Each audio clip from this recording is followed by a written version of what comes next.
నమస్తే, welcome to NTV. నేను మీ హారిక. మీకు తెలుసా, మన దేశంలో ఎవ్రీ ఇయర్ కొన్ని లక్షల మంది క్యాన్సర్ బారిన పడుతున్నారు.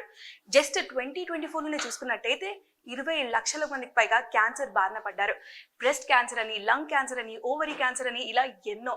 ఇందులో మరీ ముఖ్యంగా 6 లక్షల మందికి పైగా క్యాన్సర్ కారణంగా మరణించారు. అంటే దీనికి కారణాలు ఏంటో అంటే అవేర్నెస్ లేకపోవడము, రైట్ టెక్నాలజీస్ని యూటిలైజ్ చేసుకోకపోవడము. అందుకని ఈసారి ఈ వరల్డ్ క్యాన్సర్ డే సందర్భంగా మన ఎన్టీవీ అయితే గచ్చిబౌలిలో ఉన్న కేర్ హాస్పిటల్స్కి వచ్చేసాము. రైట్ నౌ చూసారా, మీరు ఆంకాలజీ డిపార్ట్మెంట్లో ఉన్నాను. ఒక్కసారి ఆంకాలజీ స్పెషలిస్ట్ని కలిసి అసలు క్యాన్సర్ ప్రివెన్షన్స్ ఏంటి, ట్రీట్మెంట్స్ ఏంటి, ఫెసిలిటీస్ ఏంటి, క్యాన్సర్లో ఉన్న అడ్వాన్స్డ్ టెక్నాలజీస్ ఏంటి, ఇలాంటి అన్ని విషయాలు అడిగి తెలుసుకుందాం.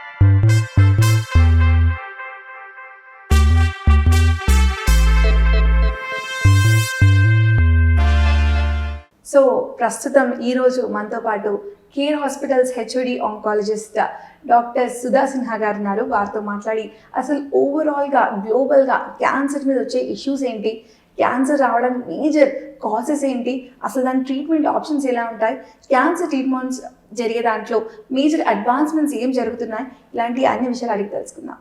నమస్కారం డాక్టర్, ఎలా ఉన్నారు? థ్యాంక్ యూ అండి. సో ఫస్ట్లీ ఈ వరల్డ్ క్యాన్సర్ డే సందర్భంగా ఈ WHO రిలీజ్ చేసిన థీమ్ కూడా యునైటెడ్ బై యూనిక్ అనమాట. అంటే పేషెంట్ సెంట్రిక్గా పర్సనలైజ్డ్ ట్రీట్మెంట్ ఇవ్వాలి అనేది WHO కూడా కోరుకుంటుంది.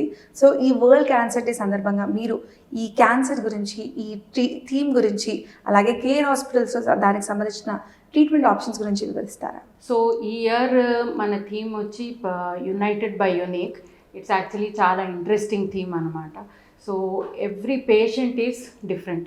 జనరల్గా మనం క్యాన్సర్ అనుకుంటే ఒకలాంటి ట్రీట్మెంట్ ఉంటుంది అనుకుంటాం. అంటే బ్రెస్ట్ క్యాన్సర్ అంటే ఈ ట్రీట్మెంట్ ఇవ్వాలి, లంగ్ క్యాన్సర్ అంటే ఈ ట్రీట్మెంట్ ఇవ్వాలి అని. కానీ ప్రతి పేషెంట్ సిచ్యువేషన్ వేరే ఉంటుంది, వాళ్ళకున్న వేరే ప్రాబ్లమ్స్, మెడికల్ ప్రాబ్లమ్స్ వేరే ఉంటాయి, సోషల్ సిచ్యువేషన్ వేరే ఉంటుంది. బట్ ఏది ఉన్నా కూడా everyone wants to be cured. నేను బాగా అవ్వాలి అన్న తపన అందరికీ ఉంటుందన్నమాట. కానీ నాకు 2 పేషెంట్స్ అదే స్టేజ్లో బ్రెస్ట్ క్యాన్సర్తో వచ్చినా కూడా ఈ పేషెంట్కి నేను ఆఫర్ చేసే treatment will be different from the other patient that I offer అనమాట. సో ప్రతి పేషెంట్కి ఒక యూనిక్ పర్స్పెక్టివ్ ఉంటుంది. వాళ్ళకి లైఫ్లో ఏం కావాలి, వాళ్ళ ఫిలాసఫీ ఏంది, దానికి సరిగ్గా ట్రీట్మెంట్ వాళ్ళకి ఎలా ఫిట్ అవుతుంది అన్నది. So taking each patient as an individual and treating the person and not the cancer. Okay, so that is what United by Unique means అనమాట. And that is very important, both డాక్టర్స్కి అర్థం అవడానికి, పేషెంట్స్కి అర్థం అవడానికి. అది you are special, you are different from every other person that I am seeing, and what I will offer to you is also going to be unique for you. So that way it is a very good theme, I feel. Very well said, very well said. So majorగా మీరు అన్నట్టు personalised cancer therapy అంటే treatment is really essential. So మేజర్గా మీరు ఈ care హాస్పిటల్స్లో ఎక్కువ most common cancers ఏం చూస్తున్నారు? So as a woman I see a lot of women related cancers అనమాట. So mainly breast cancer, cervix cancer, ovarian cancer, endometrial cancer, ఈ మధ్య కోలన్ క్యాన్సర్స్ ఎక్కువ అవుతున్నాయి, హెడ్ అండ్ నెక్ క్యాన్సర్స్ ఎక్కువ అవుతున్నాయి. So in fact ఒక 20 ఏళ్ళు 30 ఏళ్ల ముందు ఇండియా అంటే ఓరల్ క్యాన్సర్స్, ఎందుకంటే మనం లాట్ ఆఫ్ టొబాకో చూయింగ్ చేస్తాము, పాన్ తింటాము కాబట్టి అదిను సర్విక్స్ క్యాన్సర్ ఇవి కామన్ ఉండేవన్నమాట. కానీ ఇప్పుడు ఏమైందంటే మనకి 2 రకాల ఈవిల్స్ ఉన్నాయన్నమాట. ఒకటి మనం ఇండియాలో ఉన్నందువల్ల వచ్చే రిస్క్ ఫ్యాక్టర్స్, రెండోది మనం వెస్ట్రన్ లైఫ్ స్టైల్ ఫాలో చేసినందువల్ల దానివల్ల వచ్చే రిస్క్ ఫ్యాక్టర్స్. 2 కలిపి అన్ని రకాల క్యాన్సర్లకిను రిస్క్ ఎక్కువ అయిపోయింది మన కంట్రీలో. So we're seeing a lot of different types of cancers. Breast, cervix, colon, lung, head and neck, these are the most common cancers that we see అన్నమాట. ఓకే. సో మేజర్గా causes అంటే ఎక్కువ కాజెస్ సెడెంటరీ లైఫ్ స్టైల్ అంటుంటారు. So ఇంకా బేసిక్గా మీ నుంచి మీరు చూసిన దాని ప్రకారం what are the major causes and reasons? So first and foremost cause is smoking. So I think smoking మన కంట్రీలో it is on the rice. యూరోప్లో యూఎస్లో స్మోకింగ్ చేయడం తగ్గిస్తున్న కొద్ది మన దగ్గర ఇంక్రీజ్ అవుతుంది అనమాట. More in men and women more and more smoking we're seeing. So that is one major cause. And మన oral risk because of tobacco use. So different types of బీడీలు సిగరెట్లు కాకుండా ఈ పాన్ చూస్ చేయడము బీటిల్ అదంతా దానివల్ల there is that risk factor. Third sedentary lifestyle అంటామన్నమాట. So మనం ఆఫీసులో ఎక్కువ కూర్చుంటూ కదలకుండా, సో ఇంత పాతకాలంలో ఉన్నంత హెల్తీ లైఫ్ స్టైల్ మనకి లేదు. సో పార్టీంగ్ ఎక్కువ అయిపోయింది, చెయ్యొద్దని నేను అనట్లేదు, బట్ ఆ మోడరేషన్ లేదనమాట. So we're sitting desk jobs all day, evenings weekends there might be some partying, alcohol. So all the things put together are increasing our risk of cancer. It is not just one thing but many things there. Correct. So మరి రీసెంట్గా cancer vaccine అనేది ఒక test and trial అయిపోయింది, that is process happening.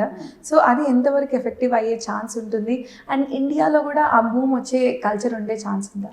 So cancer vaccine is a big forward step in cancer prevention evolution. First to understand that virus వల్ల cancer వస్తుంది అన్నది. మామూలుగా మనం ఇప్పుడు నేను చెప్పినట్టు స్మోకింగ్ అన్నాను, but there are some cancers which are caused by virus. Like how Covid వైరస్కి మనము వ్యాక్సిన్స్ ఫామ్ చేసామో అలాగా for this human papilloma virus also now we have vaccine అనమాట. Vaccine when taken at the right time is close to 100% effective. So right time is in the ages of 9 to 14, 2 doses have to be taken. If you're more than 14 years old, 3 doses have to be taken. So if you take the HPV vaccine at the right age, then there is a 100% decrease in the risk of cervix cancer. Also it decreases risk of oral cancers, anal cancers. So it is a very good vaccine that we have and అందరు తప్పనిసరిగా తీసుకోవాలి. Correct. So మరి ఈ cancer ట్రీట్మెంట్స్లో technology also plays a major role. So ఇప్పుడున్న current సిచ్యువేషన్లో what are the advancements happening in cancer treatments regarding technology? So మనం step వైజ్గా తీసుకున్నాం అనుకోండి. First is diagnosis of cancer. అక్కడేమో we have advances in terms of ఏ type of cancer అన్నది special test చేస్తాం. ఇక్కడ మేము వీడు ఇమ్యూనోహిస్టోకెమిస్ట్రీ, ఫిష్ టెస్ట్ అన్నది, సైటోజెనెటిక్స్ అన్నది, నెక్స్ట్ జనరేషన్ సీక్వెన్సింగ్ అన్నది, ఆ క్యాన్సర్ ఎట్లాంటి క్యాన్సర్ అన్నది అండర్స్టాండ్ చేయడానికి అనమాట. సో డయాగ్నోసిస్ లెవెల్లో we have those advances. Second is staging అంటాము. సో ఏ స్టేజ్లో ఉంది అని అందరు అడుగుతారు క్యాన్సరు. సో ఆ స్టేజింగ్కి the type of PET CT scan that you need, the machine that is required, that is also very important. MRI machine. So అక్కడ there have been a lot of advances. Third is in treatment planning. So treatment ప్లానింగ్లో I think there are one is a medical advance, the other one is in a way social advance. So social advance అంటే ఏంటి అంటే treating cancer in a multidisciplinary setting. ఒక్క doctor ఇంతకుముందు ఆయన పెద్ద doctor I have to go there and take treatment అన్నది ఇప్పుడు when we're doing cancer అది మారిందనమాట. Cancer has to be treated by a team of specialists. ఎన్ని advances వచ్చినాయంటే క్యాన్సర్లో దట్ ఒకరు we cannot keep in touch.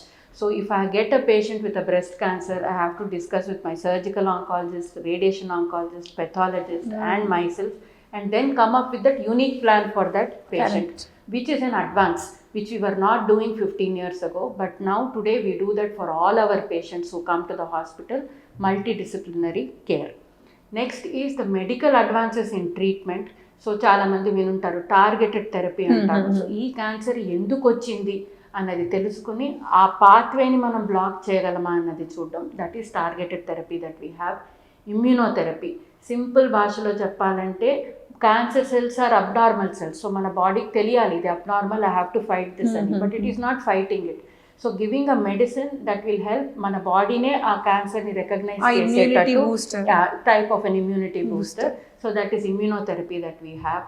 Chemotherapy కొత్త drugs రాకున్నా కీమోథెరపీ సైడ్ ఎఫెక్ట్స్ని ఫైట్ చేయడానికి మంచి మంచి డ్రగ్స్ ఉన్నాయి. ఫర్ వామిటింగ్ కానివ్వండి, లేకుంటే ఎనీ ఆఫ్ ద డీహైడ్రేషన్ ఉంటే ఎట్లా చేయాలి, లో బ్లడ్ కౌంట్స్ ఉంటే ఎట్లా చేయాలి. So we have lot of advances in that area also. Radiation, of course, we have fantastic advances in the type of machines that we have for treating cancers. Okay. So all together అంటే ఎప్పటికైనా కూడా prevention measures అంటే prevention is always better than cure కాబట్టి ఏ type of క్యాన్సర్స్లో అయినా prevention basic preventions ఎప్పటికీ వాళ్ళు follow అవ్వాల్సిందంటే ఏమంటారు? Correct. So I think prevention is the most important thing, and slowly we have to incorporate certain prevention measures. First one, like I said, is HPV vaccine that prevents cancer. Second is lifestyle changes. Stop smoking completely. Decrease the amount of alcohol that you are having. Decrease the amount of processed foods that you are having. Increase fruits and vegetables in your diet. These are some things that we have to do. Third is, for your age and your sex, what are the screening things that have to be done? Like women have to get mammogram done, pap smear done, HPV testing done. Men might have to get PSA testing done. Both men and women have to get colonoscopy done. If you are a smoker, you have to get a CT scan test done. So talking to your physician and finding out for your age and your risk factor, what is the screening that you have to do in your life so that cancer is detected early is very important. Correct. So currently ఇప్పుడు cancer ట్రీట్మెంట్స్లో cancer క్యూర్లో care హాస్పిటల్స్లో success rate ఎంత ఉంది? There are two types of cancers. So one is what we call curable cancers అనమాట. అంటే నయమయ్యే cancers అని ఉంటాయి, కొన్ని అంత నయం కానివి ఉంటాయి, but we're able to control them అనమాట. So I think success is different for each patient. Correct. But if there is say a 90% cure rate for Hodgkin lymphoma, Care Hospital will have that 90% cure rate for that disease anamata. So our cure rates are high depending upon the type of cancer that we see. Correct. So at the end of the day Care Hospitals motive కూడా ఒకటే, ఆ patient సెంట్రిక్గా patient personalized treatment ఇస్తూ all the advancements utilize చేసుకుంటూ you're providing that treatment options అంటారు. Yes, I think you have summarized it very well. Care Hospital ki it exactly fits this year's World Cancer motto that united by unique. We want to treat each patient as a unique patient, give them the multidisciplinary care that they need, and have a plan that is perfect for that person so that they get the maximum cure rate that they deserve. Correct. Very well said doctor. Thank you so much. Thank you.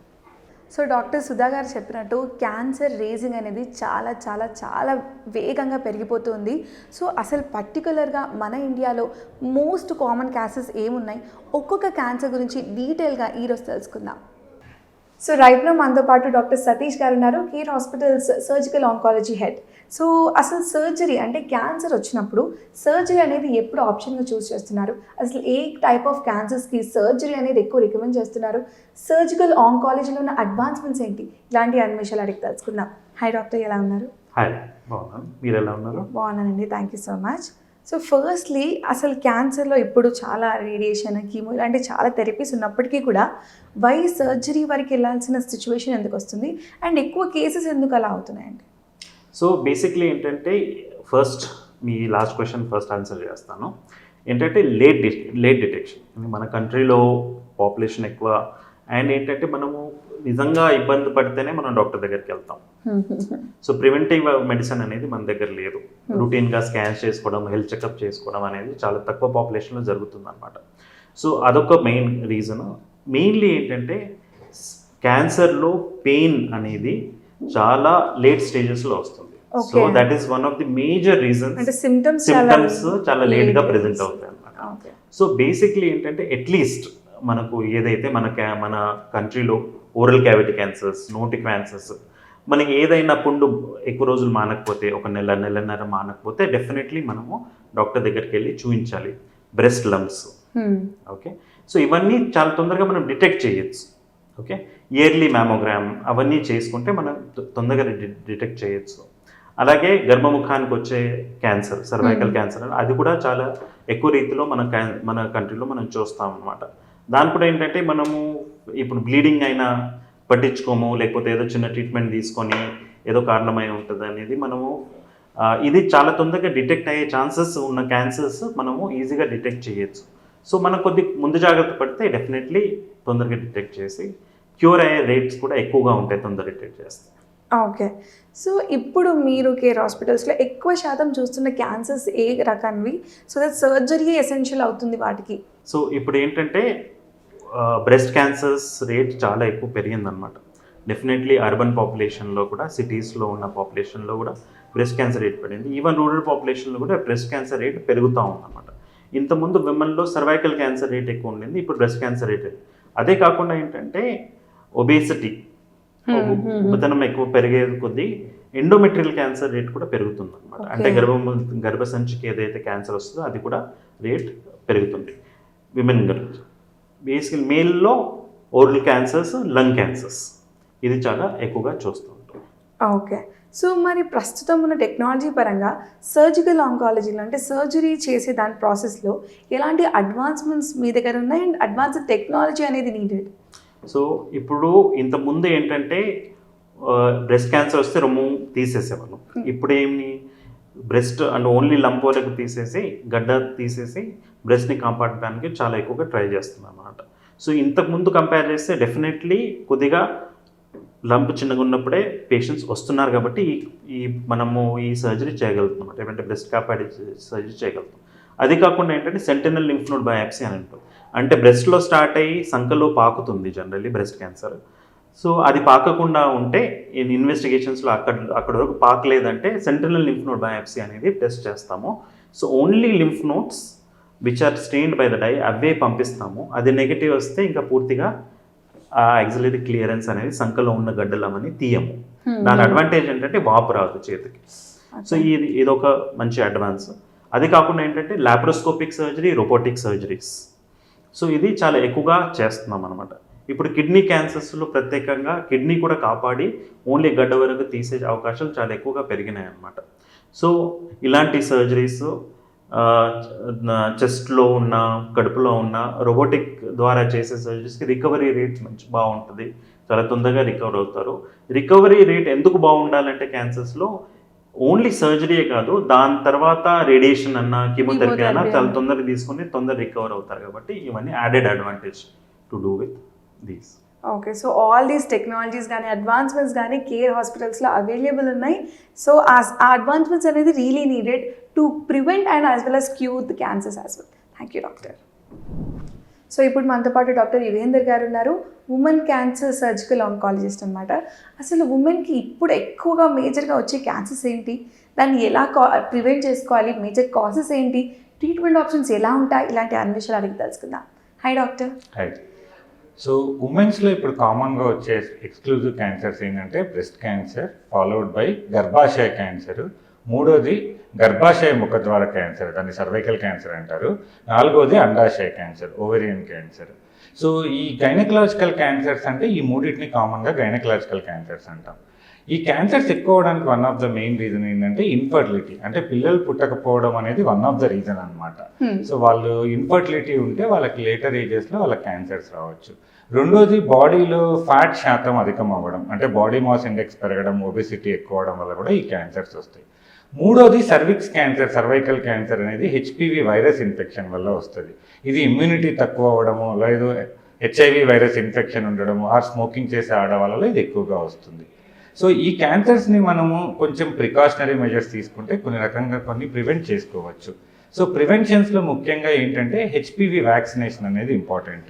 So girls between 11 to 13 years మనము HPV vaccination తీసుకుంటే ఈ cervical cancer అనేది prevent చేయొచ్చు. ఈ ఇన్ఫర్టిలిటీకి అన్నెసరీగా doctors prescriptions లేకుండా too much durations treatments తీసుకోకుండా ఉండి body వెయిట్ని control చేసుకుంటే ఈ ఓవేరియన్ క్యాన్సర్, ఈ యూట్రైన్ క్యాన్సర్ అనేవి మనం ప్రివెంట్ చేసుకోవచ్చు. ఓకే. సో మోస్ట్లీ అంటే ఏ ఏజ్ ఫ్యాక్టర్ వాళ్ళకి, అంటే ఏ ఏజ్ ఫ్యాక్టర్ ఉమెన్కి ఈ కైండ్ ఆఫ్ క్యాన్సర్స్ వచ్చే ఛాన్స్ ఉందండి? జనరల్గా అందరూ క్యాన్సర్స్ అంటే చాలా పెద్ద వయసులో వస్తాయనుకుంటారు, అలా కాదనమాట.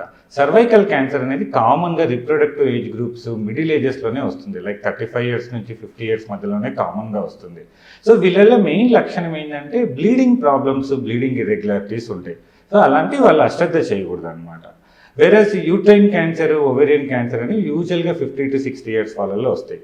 కానీ వీళ్ళు గుర్తుపెట్టుకోవాల్సింది ఏంటంటే కొంతమందికి ఫెమిలియల్గా కూడా ఈ గైనకలాజికల్ క్యాన్సర్స్ రావచ్చు. అంటే ఫ్యామిలీస్లో ఒకవేళ ఏమైనా క్యాన్సర్స్ రన్ అవుతా ఉంటే ఇవి యంగ్ ఏజెస్లో కూడా వస్తాయన్నమాట. ఓకే. సో మరి దీనికి అంటే మేజర్గా అంటే ఏ కైండ్ ఆఫ్ ట్రీట్మెంట్ ఆప్షన్స్ ఉంటాయి? సో మేజర్గా గైనకలాజికల్ క్యాన్సర్స్, యూట్రైన్ క్యాన్సర్కి, ఓవేరియన్ క్యాన్సర్కి సర్జరీ, శస్త్రచికిత్స అనేది మెయిన్ ట్రీట్మెంట్ అనమాట. యూజువల్గా యూట్రైన్ క్యాన్సర్కి శస్త్రచికిత్సలో laparoscopic or robotic surgery standard. ఎందుకంటే తొందరగా రికవరీ అవుతారు, హాస్పిటల్లో స్టే ఎక్కువ ఉండదు. ఇప్పుడు మేము రెగ్యులర్గా లాప్రోస్కోపిక్ సర్జరీనే అడ్వైస్ చేస్తామన్నమాట. పేషెంట్ లాప్రోస్కోపీకి ఫిట్గా ఉంటే ఓపెన్ సర్జరీ అనేది అవాయిడ్ చేయాలి యూట్రైన్ క్యాన్సర్స్లో. వెరస్ ఓవేరియన్ క్యాన్సర్లో ఏంటంటే స్టాండర్డ్ అనేది ఓపెన్ సర్జరీ. అక్కడ లాప్రోస్కోపీ, రోబోటిక్ అనేది నాట్ వెల్ ఎస్టాబ్లిష్ సర్జరీస్ అనమాట. సర్వైకల్ క్యాన్సర్లో ఏంటంటే వెరీ ఎర్లీ స్టేజెస్లోని సర్జరీ అనేది ట్రీట్మెంట్. సెకండ్, థర్డ్ స్టేజెస్లో ఉంటే కీమోథెరపీ, రేడియేషన్ అనేవి ట్రీట్మెంట్ ఆఫ్ చాయిస్. సో అన్ని క్యాన్సర్లకి ఒకటే రకమైన ట్రీట్మెంట్ ఒకటే రకంగా కూడా చేయమన్నమాట, ఒకటే పద్ధతిలో. సో కొన్నిటికి ఏంటంటే లాప్రోస్కోపీ సుపీరియర్, కొన్నిటికి ఓపెన్ సర్జరీ సుపీరియర్, కొన్ని స్టేజెస్లో రేడియేషన్, కీమోథెరపీ సుపీరియర్. సో మనం ఇలా ఏంటంటే పర్సనలైజ్డ్ ట్రీట్మెంట్ అనేది చేస్తాం. క్యాన్సర్కి తగ్గట్లు, ఆ స్టేజ్కి తగ్గట్లు డిఫరెంట్గా మనం ట్రీట్మెంట్ సెలెక్ట్ చేసి ఇస్తాం అనమాట. ఓకే. సో ప్రతి దాంట్లో అంటే క్యాన్సర్ ట్రీట్మెంట్స్లో ముఖ్యంగా టెక్నాలజీ ప్లేస్ ఏ కీ రోల్ అనమాట. సో ఇప్పుడు కరెంట్లీ కేర్ హాస్పిటల్స్లో ఈ ఉమెన్ క్యాన్సర్స్ని ట్రీట్ చేయడానికి ఎలాంటి టెక్నాలజీస్ని, అప్డేటెడ్ టెక్నాలజీస్ని యూజ్ చేస్తున్నారు? సో మనకి ముఖ్యంగా ప్రతి క్యాన్సర్ స్పెషలిస్ట్ డాక్టర్ ఏంటంటే టెక్నాలజీకి అప్డేట్ అవ్వాలి. ఇట్స్ మన డాక్టర్స్ యొక్క ట్రైనింగ్ స్కిల్సే కాకుండా మనం టెక్నాలజీని వాడుకోవడం వల్ల మనం బెటర్ కేర్ అనేది ఇస్తాం. ఇప్పుడు మన కేర్ హాస్పిటల్స్లో ఏంటంటే ఈ గైనకలాజికల్ క్యాన్సర్స్లో సెటినల్ లింఫ్ నోడ్ బయాప్సీ అనే టెక్నాలజీ ఉందన్నమాట. దానివల్ల ఏంటంటే మనం సర్జరీ తీవ్రతను తగ్గించి మనం సైడ్ ఎఫెక్ట్స్ని తక్కువ చేసి మనం ట్రీట్మెంట్ చేయగలం. అది ఇండోసైనిన్ గ్రీన్ కెమెరా అనేది మనకి స్పెషలైజ్డ్ కెమెరా ఉంటుంది ఈ లాప్రోస్కోపీ, రోబోటిక్ సెటప్లో. సో మనం ఇట్లాంటి టెక్నాలజీ వాడి మనకు సైడ్ ఎఫెక్ట్స్ తక్కువ అయ్యేటట్లు చేస్తున్నాం. The same thing with radiation అలాంటి వాటికి వస్తే మనం అడ్వాన్స్డ్ మిషన్స్ వాడి సైడ్ ఎఫెక్ట్స్ తక్కువ అయ్యే టెక్నాలజీస్ యూజ్ చేసి మనం ట్రీట్మెంట్స్ చేస్తున్నాం అనమాట. Okay, so as you well mentioned, when skill and technology together combine, you can give that cure. And మీరు మెన్షన్ చేసినట్టు ఆ పర్సనలైజ్డ్ ట్రీట్మెంట్ క్యూర్ అనేది కేర్ హాస్పిటల్స్లో అవైలబుల్ ఉందంటారు. ఎస్. సో ఇప్పుడు WHO థీమ్ కూడా అదే అనమాట. ప్రజెంట్ WHO థీమ్ ఏంటంటే యూనిఫైడ్ బై యునైటెడ్. అంటే ఏంటంటే అందరి క్యాన్సర్ పేషెంట్స్కి ఒక క్యాన్సర్, పర్టికులర్ క్యాన్సర్లో ఈచ్ స్టేజ్ కూడా ఒకే ట్రీట్మెంట్ చెయ్యము. మనం ఏంటంటే ప్రతి క్యాన్సర్లో ప్రతి పేషెంట్కి ఒక స్టేజ్ అనేది నిర్ధారించిన తర్వాత మనం ట్రీట్మెంట్స్ అనేది డిఫరెంట్గా చేస్తాం. ఎందుకంటే ఆ పేషెంట్ ఏజ్ ఫ్యాక్టర్స్, ఆ పేషెంట్ అవసరాలు, ఆ patient fertility issues, family issues ఇవన్నీ గుర్తుపెట్టుకొని మనం ట్రీట్మెంట్స్ డిఫరెంట్గా చేస్తాము. సో ఈ ట్రీట్మెంట్ డిఫరెంట్గా చేస్తున్నామంటే మనం క్యూర్ని ఎక్కడ కాంప్రమైజ్ చేయము. ఆంకలాజికల్గా ఏంటంటే క్యాన్సర్ నయమయ్యే శాతాన్ని అట్లే ఉంచి మనం డిఫరెంట్ వేస్గా ట్రీట్ చేసి వాళ్ళకి బెటర్ అవుట్కమ్స్ ఇస్తామన్నమాట. ఈ బెటర్ అవుట్కమ్స్ ఇవ్వడంలో మెయిన్గా రెండు things very very important. So scientifically advanced ట్రీట్మెంట్స్ని డాక్టర్స్ అడాప్ట్ చేసుకోవాలి, దాంట్లో టెక్నాలజీని కూడా అడాప్ట్ చేసుకోవాలి. లైక్ వే బ్యాక్ ఏంటంటే 15-20 years బ్యాక్ లాప్రోస్కోపీ అనేది ఆంకో సర్జరీకి అసలు సర్జికల్ ట్రీట్మెంటే కాదనేవాళ్ళు. లాప్రోస్కోపీ వల్ల క్యాన్సర్ స్ప్రెడ్ అవుతుందని. ఇప్పుడు అలా కాదనమాట. చాలా మందికి అపోహ ఏంటంటే లాప్రోస్కోపీ చేస్తే ఆ లోపల గ్యాస్ వాడడం వల్ల అది క్యాన్సర్ స్ప్రెడ్ అయిపోతుంది. అలా కాదు, ఆ టెక్నాలజీని ప్రాపర్గా వాడడం అనేది ఇంపార్టెంట్ అనమాట. సో అది ప్రతి క్యాన్సర్ స్పెషలిస్ట్ సర్జన్ ట్రైనింగ్ అయ్యి నేర్చుకొని ఇప్పుడు మనం చేస్తున్నాం. సో మేము కేర్ హాస్పిటల్లో ముఖ్యంగా ఏంటంటే అట్లాంటి టెక్నాలజీని బాగా వెల్ వర్స్డ్గా మేము నేర్చుకొని దాన్ని పేషెంట్స్ మీద ఇంప్లిమెంట్ చేసి బెటర్ రిజల్ట్స్ ఇస్తున్నాము. సో అందరూ గుర్తుపెట్టుకోవాల్సింది అంటే అడ్వాన్స్డ్ టెక్నాలజీస్ అన్నీ ఎప్పుడు రిజల్ట్స్ ఇన్ఫీరియర్ అనేది అనుకోకూడదు. మనం ప్రాపర్గా పేషెంట్ సెలెక్షన్ చేసుకొని ఆ ప్రాపర్ క్యాన్సర్స్కి వాటిని అప్లై చేస్తే డెఫినెట్లీ అవి open surgeries, age old traditional treatments కంటే బెటర్ రిజల్ట్స్ ఉంటాయి. Correct, very well said doctor. Thank you so much. Thank you very much. So మనతో పాటు డాక్టర్ విక్రాంత్ గారు ఉన్నారు, surgical oncologist, senior consultant, care Hospitals. వారితో మాట్లాడి అసలు కోలన్ రెక్టల్ క్యాన్సర్స్ ఎందుకు వస్తాయి, వాటిని ఎలా ట్రీట్ చేసుకోవచ్చు, ఎలా ప్రివెంట్ చేసుకోవచ్చు, ఇలాంటి విషయాలు అడిగి తెలుసుకుందాం. Hi doctor. Hello. So colon rectal cancers అనేవి అసలు మేజర్ కాసెస్ ఏంటి, ఎందుకు ఎక్కువగా ఈ మధ్య చూస్తున్నాం? కోలోరెక్టల్ క్యాన్సర్స్ అంటే పెద్ద పేగులో క్యాన్సర్స్. పెద్ద పేగుని 3 భాగాలుగా చేస్తారు, కోలన్, రెక్టమ్ అండ్ యానస్. ఇందులో కోలోరెక్టల్ క్యాన్సర్స్ని మోస్ట్ కామన్ కాజెస్ ఏంటంటే డైటరీ కాజెస్. ఒకటి, మనం ఈ మధ్య తినే ఆహార పదార్థాల్లో ఎక్కువగా ఫైబర్ కంటెంట్ అనేది చాలా తక్కువగా ఉంటుంది. రెండోది, డీప్ ఫ్రైడ్ ఫుడ్ అనేది మనం ఎక్కువ తీసుకుంటున్నాం. మూడవది రెడ్ మీట్, అంటే మటన్ అంటాం కదా, సో ఆ రెడ్ మీట్ అనేది ఎక్కువ కన్జ్యూమ్ చేస్తున్నాం. సో ఈ కన్జంప్షన్ వల్ల ఏమవుతుందంటే కోలన్ అండ్ రెక్టంలో ఎక్కువగా కోలోరెక్టల్ క్యాన్సర్స్ వచ్చే అవకాశం ఉంటుంది. సో మరి దీన్ని అంటే దీనికి ఎలా ట్రీట్మెంట్ ఆప్షన్స్ ఉంటాయి, ఎలా అప్రోచ్ అవ్వాలి? దీన్ని ట్రీట్మెంట్కి ఎక్కువగా ఏంటంటే సర్జికల్ ఆప్షన్సే యూజ్ చేయాల్సిన అవసరం ఉంటుంది. ఫస్ట్ సర్జరీ చేసి ఏ పార్ట్ ఆఫ్ ద ఇంటెస్టైన్ అయితే ఇన్వాల్వ్డ్గా ఉందో ఆ పార్ట్ని మనం తీసేయాల్సి వస్తుంది. తీసేసిన తర్వాత రిక్వైర్మెంట్ని బట్టి, స్టేజ్ని బట్టి తర్వాత chemotherapy and if necessary radiation కూడా చేయాల్సి వస్తుంది. కోలన్ క్యాన్సర్లో అయితే సర్జరీ తర్వాత కీమోథెరపీ ఇస్తాము. రెక్టల్ క్యాన్సర్స్లో అయితే సర్జరీ తర్వాత అవసరమైతే రేడియేషన్ ఇస్తాము. ఓకే. సో మీరు ఎక్కువ శాతం ఏ ఏజ్ గ్రూప్ వాళ్ళకి ఈ కైండ్ ఆఫ్ క్యాన్సర్స్ని చూస్తున్నారు? ఈ క్యాన్సర్స్ అనేవి ఎక్కువగా 60 years అండ్ అబవ్ వాళ్ళకి వస్తాయి. కొంతమందిలో జెనెటిక్ కాజెస్ వల్ల క్యాన్సర్ వచ్చిన వాళ్ళలో 40s కూడా ఈ క్యాన్సర్స్ అనేవి చూస్తూ ఉంటాం. ఓకే. సో మరి దీన్ని మీరు మెన్షన్ చేసినట్టు surgery plus radiation therapy, surgery plus chemotherapy ఇలాంటి ట్రీట్మెంట్ ఆప్షన్స్ ఉంటాయి. సో సర్జరీలో బేసిక్గా ఈ క్యాన్సర్ని ట్రీట్ చేయడానికి ఎలాంటి అడ్వాన్స్మెంట్స్ అనేవి కేర్ హాస్పిటల్స్లో అవైలబుల్ ఉన్నాయి? ఇంత ముందులంతా ఓపెన్ సర్జరీ ఉండేది, అంటే మొత్తం అబ్డామిన్ అంతా ఓపెన్ చేసి ఆ ట్యూమర్ తీయటం అనేది జరిగేది. ఇప్పుడున్న లేటెస్ట్ అడ్వాన్స్మెంట్స్ ఏంటంటే లాప్రోస్కోపీ ఆర్ కీహోల్ సర్జరీ అంటాం కామన్గా, ఆర్ రోబోటిక్ సర్జరీ. ఈ రెండింటి యూసేజ్ బాగా ఇంక్రీజ్ అయింది. సో పెద్ద ఇన్సెషన్ లేకుండా చిన్న ఇన్సెషన్లోనే ఆ పెద్ద ట్యూమర్ అనేది తీసేయడం జరుగుతుంది. దీనివల్ల ఏమవుతుందంటే పోస్ట్ ఆపరేటివ్గా పేషెంట్ రికవరీ అనేది చాలా ఫాస్ట్గా ఉంటుంది. ఇంతకుముందు సర్జరీ చేసిన తర్వాత 1 week 10 days పేషెంట్ హాస్పిటల్లోనే ఉండాల్సి వచ్చేది. ఇప్పుడైతే సర్జరీ చేసిన 3-4 daysలోనే మనం డిశ్చార్జ్ చేసేస్తాం. అండ్ పేషెంట్కి కూడా పెయిన్ అనేది చాలా తక్కువ ఉంటుంది. సో వాళ్ళ daily activities with in 1 week వాళ్ళు రెజ్యూమ్ చేసుకోవచ్చు. ఓకే. సో మరి దీన్ని ప్రివెన్షన్ ఎలా చేయాలి, అంటే హౌ టు ప్రివెంట్? ప్రివెన్షన్ ఇందాక నేను చెప్పినట్టు కాజెస్ ఏదైతే ఉన్నాయో మనం హెల్దీ డైట్ అంటే ఫ్రెష్ వెజిటేబుల్స్ అండ్ ఫ్రూట్స్ అనేవి ప్రతి మీల్లోనూ మనం ఇంక్లూడ్ చేయాలి. రెండవది exercise and healthy protein diet. Protein diet అంటే మన ఫిష్, ఎగ్స్ ఇలాంటి healthy protein diet. Red meat అనేది వీలైనంత వరకు అవాయిడ్ చేయడం better. Okay doctor, thank you so much. Thank you. Then we have doctor Deepak garu, senior consultant medical oncologist, Care Hospitals. వారితో మాట్లాడి lung cancers గురించి డీటెయిల్గా అడిగి తెలుసుకుందాం. హాయ్ డాక్టర్, ఎలా ఉన్నారు? హాయ్, నేను గుడ్. సో లంగ్ క్యాన్సర్స్ అంటే irrespective of ages we have been seeing lot of cases lung క్యాన్సర్స్లో. సో మేజర్గా ఎందుకు అవుతుంది? What are the major causes? So lung cancer అనేది యాక్చువల్లీ వరల్డ్ వైడ్గా కూడా it's the most common cancer. So ప్రధానంగా ఉండే క్యాన్సర్స్ లంగ్ క్యాన్సర్స్ అనమాట. అండ్ అన్ఫార్చునేట్లీ లంగ్ క్యాన్సర్స్ బారిన పడి చనిపోయిన సంఖ్యను కనుక మనం తీసుకుంటే నెక్స్ట్ 3 కామన్ క్యాన్సర్స్ వల్ల ఎంతమంది చనిపోతున్నారో ఉట్టి లంగ్ క్యాన్సర్లో ఎంతమంది చనిపోతున్నారు. So lung cancer is most common cancer and most dangerous cancer. So ఇందాక మీరు అన్నట్టు లంగ్ క్యాన్సర్ అనేది అన్ని ఏజ్ గ్రూప్స్ వాళ్ళలో కూడా ఎక్కువగా చూస్తూ ఉంటాం. కానీ I say all age groups. నేను ట్రీట్ చేసిన యంగెస్ట్ లంగ్ క్యాన్సర్ వచ్చేసి 17 year old. And the oldest lung cancer I treated was 95 year old అనమాట. సో లిటిల్గా ఆ స్పెక్ట్రమ్లో చూస్తూ ఉంటాం.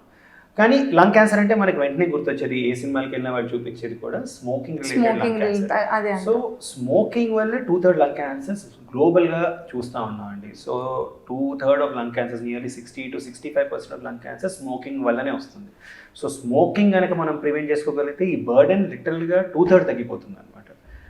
అది కాకుండా నాన్ స్మోకింగ్ లంగ్ క్యాన్సర్ అన్నది కూడా at least east part of the globe, in the eastern part of the globe non smoking lung cancer incidence కూడా పెరుగుతుందండి.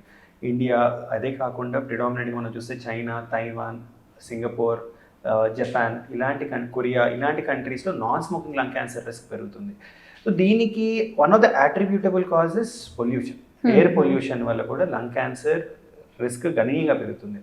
సో జస్ట్ మీకు ఒక ఎగ్జాంపుల్ లాగా చెప్పాలంటే ఎయిర్ పొల్యూషన్ వల్ల హెల్త్ హెజార్డ్ని మనం మెజర్ చేయడానికి పార్టికులేట్ మ్యాటర్ 2.5 అంటాం అనమాట. సో ఆ 2.5 మైక్రాన్స్ అంత సూక్ష్మంగా ఉండే ఏవైతే పార్టికల్స్ ఉంటాయో అవి ఊపిరితిత్తుల చివరి భాగంలోకి వెళ్ళి అక్కడ ప్రాబ్లం ఏంటంటే ఊపిరితిత్తుల్లో ఆ భాగంలో అవి ఎలిమినేట్ చేసే ప్రక్రియ ఊపిరితిత్తుల్లో ఉండవు అనమాట. సో ఇలా అక్కడ సెటిల్ అయిపోతాయి. అవి లంగ్ని ఇరిటేట్ చేసి దానివల్ల కణాలు క్యాన్సర్ కింద మారుతాయి అనమాట. సో ఆ మెట్రిక్ WHO చెప్తుంది ఏంటి అంటే ఇంతకుముందు 10 cubic microns లెవెల్లో ఉండాల్సింది ఇప్పుడు అది 5 cubic microns లెవెల్కి తీసుకుని వచ్చింది లెవెల్. మనకి యావరేజ్గా హైదరాబాద్లో అది 40-45 లెవెల్లో ఉంటుంది. ఢిల్లీ లాంటి ప్లేసెస్లో పీక్ పొల్యూషన్ ఉన్నప్పుడు అది ఆల్మోస్ట్ 185 ఆ రేంజ్లో ఉండేదన్నమాట. సో ఎయిర్ పొల్యూషన్ ఇంత ఎక్కువగా ఉండటం వల్ల మనం ఈ పార్టికల్స్ బ్రీత్ చేయడం వల్ల లంగ్ క్యాన్సర్ రిస్క్ అర్బన్ పాపులేషన్లో డ్రాస్టిక్గా పెరుగుతుంది, స్మోకింగ్ అలవాటు లేకపోయినా. So that is something that we all overlook. Pollution మనని ఎఫెక్ట్ చేయదులే, గ్లోబల్ వార్మింగ్ కదా, లోకల్గా ఏమవుతుంది అంటాం, కానీ మన హెల్త్ ఎఫెక్ట్ అవుతుంది అనేది మనం గుర్తించాలి. సో మరి ఈ లంగ్ క్యాన్సర్ని అంటే ట్రీట్ చేయడానికి ఎలాంటి ఆప్షన్స్ ఉంటాయి అంటే అడ్వాన్స్మెంట్స్ పరంగా? ఎక్కువ లంగ్ క్యాన్సర్స్ అడ్వాన్స్ స్టేజ్లోనే బయటపడతాయి. అన్ఫార్చునేట్లీ లంగ్ అన్నది చాలా పెద్ద ఆర్గాన్ ఉండటం వల్ల దాంట్లో చిన్న చిన్న గెటల వల్ల యూజువల్గా సిమ్టమ్స్ రావు. సో మోస్ట్ లంగ్ క్యాన్సర్స్ గ్లోబల్గా కూడా 70 to 80% లంగ్ క్యాన్సర్స్ గ్లోబల్గా మనకి అడ్వాన్స్ స్టేజ్లోనే బయటపడతాయి. అండ్ అడ్వాన్స్ స్టేజ్లో చాలా కొత్త ట్రీట్మెంట్స్ అందుబాటులో ఉన్నాయి అనమాట. సో అడ్వాన్స్ స్టేజ్ లంగ్ క్యాన్సర్స్ని ఇవాళ రోజున ట్రీట్ చేసే విధానం గురించి మనం డిస్కస్ చేసుకుంటే సింపుల్గా చెప్పాలంటే స్మోకర్స్లో లంగ్ క్యాన్సర్ని ట్రీట్ చేసే విధానం ఒకటిలా ఉంటుంది. నాన్ స్మోకర్స్లో కూడా లంగ్ క్యాన్సర్ ట్రీట్మెంట్ డీటెయిల్డ్గా వేరేగా ఉంటుంది. ఎందుకు అంటే స్మోకర్స్లో ఆ స్మోక్లో ఉండే క్యాన్సర్ కారకాలు కార్సినోజన్స్ అని ఏవైతే అంటామో అవి కణాల మీద ప్రభావం చూపించి అవి కణాలని క్యాన్సర్ కింద మారుస్తాయి అనమాట. సో 100లో 70% స్మోకర్స్లో మనకి ఎటువంటి జెనెటిక్ చేంజ్ జెనెటిక్ మ్యూటేషన్ వల్ల క్యాన్సర్ ఫామ్ అయింది అన్నట్టు ఉండదు అనమాట.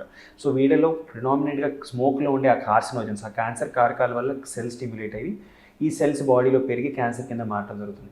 వీళ్ళల్లో చాలా రోజులు ఎక్కువ ట్రీట్మెంట్స్ ఉండేవి కాదు, కానీ ఎగ్జాక్ట్గా 2016 ఆ టైంలో ఇమ్యూనోథెరపీ అనే ఒక కొత్త ట్రీట్మెంట్ అందుబాటులో రావటం, అదేంటంటే బాడీలో ఇమ్యూనిటీని పెంచి క్యాన్సర్తో పోరాడే శక్తి బాడీకే ఇచ్చి క్యాన్సర్తో పోరాడి క్యాన్సర్ని ఎక్కువ రోజుల పాటు కంట్రోల్లో ఉంచడం మనం చూస్తూ ఉన్నాం అనమాట. సో ఈ స్మోకింగ్ రిలేటెడ్ లంగ్ క్యాన్సర్లో లేటెస్ట్ అడ్వాన్స్మెంట్ ఏంటి అంటే ఇమ్యూనోథెరపీ. ఇప్పుడు ఇమ్యూనోథెరపీని కూడా ఇంకా రిఫైన్ చేసి వేరే ఇమ్యూన్ స్టిమ్యులేటరీ ట్రీట్మెంట్స్ కూడా యాడ్ చేసి చేయటం జరుగుతుందన్నమాట. సో మా సెంటర్ పర్టికులర్గా కేర్ హాస్పిటల్స్లో అలాంటి క్లినికల్ ట్రయల్స్ దశలో కూడా చాలా స్టడీస్ ఉన్నాయన్నమాట. సో ఈ అడ్వాన్స్డ్ ఇమ్యూనోథెరపీ ట్రీట్మెంట్స్ ఇవన్నీ వాళ్ళ రోజున patient out of pocket expenditure లేకుండా క్లినికల్ ట్రయల్ క్రైటీరియా కనుక మీట్ అవుతుంటే ఇవి ఇంటర్నేషనల్ క్లినికల్ ట్రయల్స్ జరుగుతున్నాయి ఇక్కడ. సో ఈ ట్రయల్లో కనుక పేషెంట్ ఎలిజిబుల్ అయితే మాత్రం ఇంత ఎక్స్పెన్సివ్ కాస్ట్లీ ఉండే ఇమ్యూనోథెరపీ ట్రీట్మెంట్స్ కూడా ఇవాళ రోజున మా దగ్గర అవి ఫ్రీగా దొరుకుతున్నాయి ట్రయల్లో పార్టిసిపేట్ చేసిన వాళ్ళకి. So coming to the next set of problem which is non smoking lung cancer. So ఇందాక మీకు చెప్పినట్టు ఒక పాయింట్ నేను ఇప్పుడు యాడ్ చేయాలనుకుంటుంది ఏంటంటే నాన్ స్మోకింగ్ లంగ్ క్యాన్సర్ అనేది ఒక డిఫైన్డ్ ఎంటిటీ కింద తీసుకుంటే అది ప్రపంచవ్యాప్తంలో ఉన్న క్యాన్సర్స్ జాబితాలో the 7th most common cancer అనమాట. సో గ్లోబల్గా నాన్ స్మోకింగ్ లంగ్ క్యాన్సర్ అనేది నెక్స్ట్ ఎపిడమిక్ కింద మారబోతుంది క్యాన్సర్స్లో. సో వీళ్ళల్లో ఏంటి అంటే ఒక మంచి విషయం ఏంటంటే వీళ్ళలో జెనెటిక్గా ఒక ట్రిగర్ వల్ల బాడీలో క్యాన్సర్స్ ఏర్పడతాయి. ఈ ట్రిగర్ని టార్గెట్ చేసే ట్రీట్మెంట్స్ మనకు అందుబాటులో ఉన్నాయి. వీటిని టార్గెటెడ్ థెరపీ అంటాం.